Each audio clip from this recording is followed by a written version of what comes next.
Imagine buying a car, only to discover you're on a secret waiting list, not for the vehicle itself, but for features it already has, physically bolted into its frame. Tesla, the undisputed leader in electric innovation, has quietly mastered the art of artificial scarcity, turning physical components into digital paywalls. This isn't about supply chain issues or factory delays. It's a much deeper game, played with lines of code that dictate what your car is allowed to do. It leaves many owners with the unsettling feeling that they've paid for a full meal, only to receive a portion, with the rest of the plate held behind a digital lock and key. In its early days, the allure of a Tesla was undeniable, and the scarcity was very real. The launch of the Model S created a frenzy, with buyers putting down deposits years in advance. Genuine waiting lists snaked for miles, driven by unprecedented demand for a revolutionary vehicle that promised to change the world. People eagerly anticipated their turn, knowing they were getting something truly unique. This was followed by the infamous production hell, and that Model 3, where every car rolling off the line was a hard-won victory against manufacturing limits. This was scarcity, born of innovation and the brutal realities of mass production. But as Tesla matured, something shifted. The company began building its vehicles with a new kind of invisible capacity, setting the stage for a controversy that few outside the ownership community fully grasp. What many buyers didn't realize, and still don't, was that beneath the sleek exterior, their Teslas often housed hardware far more capable than what they paid for. The practice became evident with earlier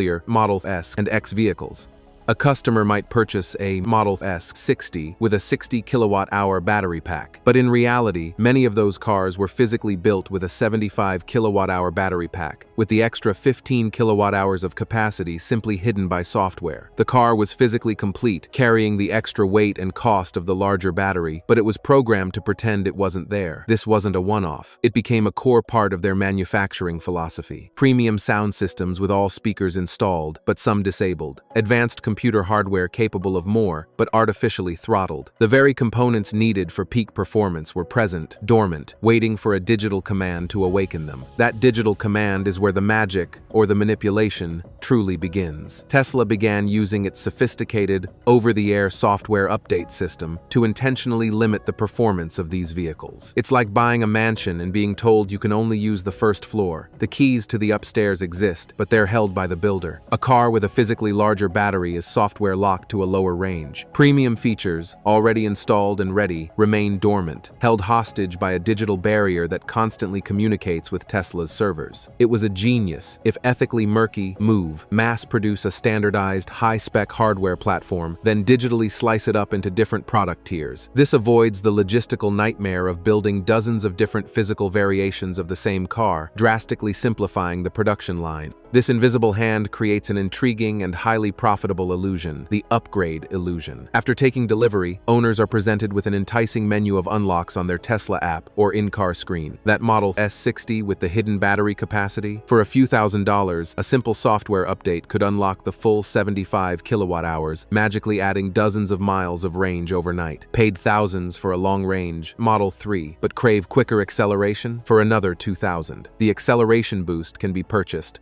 unlocking from 0 to 60 times half a second faster, using the exact same motors you already own. The cost to Tesla for these unlocks is virtually zero. It's pure profit generated from hardware the customer already possesses. It's a powerful psychological tool, preying on the owner's knowledge that their car is capable of more, making the temptation to pay again almost irresistible. This strategy hasn't been without its intense backlash. The most notable controversy, RangeGate, saw accusations surface that Tesla was silently reducing the available battery capacity or altering range estimates on older vehicles through software updates, especially after battery-related service. Owners reported a sudden, unexplained drop in their car's stated range, sparking an understandable uproar. A major lawsuit in Norway alleged that these updates throttled charging speeds and reduced battery capacity, leading to a significant settlement where Tesla was ordered to pay thousands to affected owners. But that wasn't the whole story. The controversy deepened when the practice extended to the used car market. Imagine buying a used Tesla from a third party, sold with premium features like enhanced autopilot or full self-driving. In several documented cases, after the car connected to Tesla's network under its new owner, those features were remotely removed. Tesla's justification was that the features were tied to the original owner's account, not the vehicle's VIN. The new owner was then, of course, offered the chance to repurchase those exact same features for thousands of dollars. The hardware was there, the software was there, but the digital license had been revoked, revealing a terrifying new reality of modern ownership. You might own the car, but Tesla owns the code that makes it work. Beyond these major scandals, the examples are everywhere. Heated rear seats, physically installed in some vehicles, were initially a paid $300 software unlock. Then there's the enduring enigma of full self-driving. Customers have shelled out as much as $15,000 for a feature that remains perpetually in beta, with promises of its completion shifting year after year. For years, buyers paid this staggering sum to join an equally perpetual waiting list for access. Is it truly a queue for development, or another cleverly managed software gate, controlling access to maintain an exclusive, high-demand aura around a feature that is still, by their own admission, not fully functional? The recent shift to a subscription model only reinforces this control, turning a car feature into a recurring monthly payment. So, why does Tesla play this complex and controversial game of digital hide-and-seek? The answer is a trifecta of efficiency, profit, and absolute control. By standardizing hardware, Tesla slashes manufacturing costs. Building one type of battery pack or one advanced computer module and software limiting it is vastly cheaper than managing multiple complex supply chains for different hardware versions. The profit margins on software unlocks are astronomical. The cost to flip that digital switch is negligible, meaning almost every dollar from a post-purchase upgrade goes straight to their bottom line. Finally, and perhaps most importantly, it establishes an unprecedented level of control over the vehicle's entire life cycle. Tesla can add, remove, or modify features long after a car has left the showroom, fundamentally changing the nature of ownership and challenging the very notion of what it means to own a product in the 21st century. Tesla has undeniably redefined what it means to own a car, transforming a physical asset into a series of digital entitlements. They've perfected the art of artificial scarcity, building in latent potential and then demanding a second payment to awaken it. This isn't just about premium add-ons, it's about paying for the full capabilities of hardware that is already sitting in your driveway. As other automakers like BMW and Mercedes begin to experiment with their own feature subscriptions. Of course, it's not just about raw power. When we say it's packed with tech, we mean everywhere. And with over-the-air software updates from the BMW Connected Drive Store and slim rear taillights. These City Edition models offer exceptional value, with both sitting comfortably below the luxury car tax threshold. They include 3 years of scheduled servicing as part of the purchase price. It signals a disturbing trend for consumers everywhere. We are moving from a world where we buy products to a world where we license them. It begs the ultimate question for the future of not just cars, but all technology. When you make that final payment, do you truly own what you bought, or have you just purchased a ticket for a ride that the manufacturer can change at any time?